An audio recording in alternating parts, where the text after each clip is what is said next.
Start.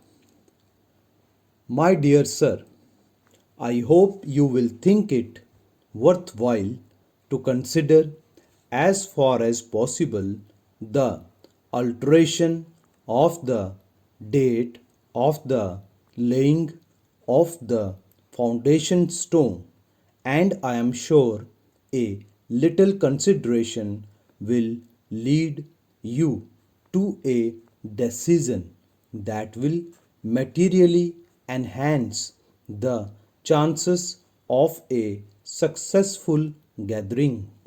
Stop. Is it worthwhile ignoring the wishes of a small but influential section of your supporters in this manner when a slight alteration would be of advantage? Stop. In other respects, I think no fault can be found with the arrangements. Stop. Very sincerely yours.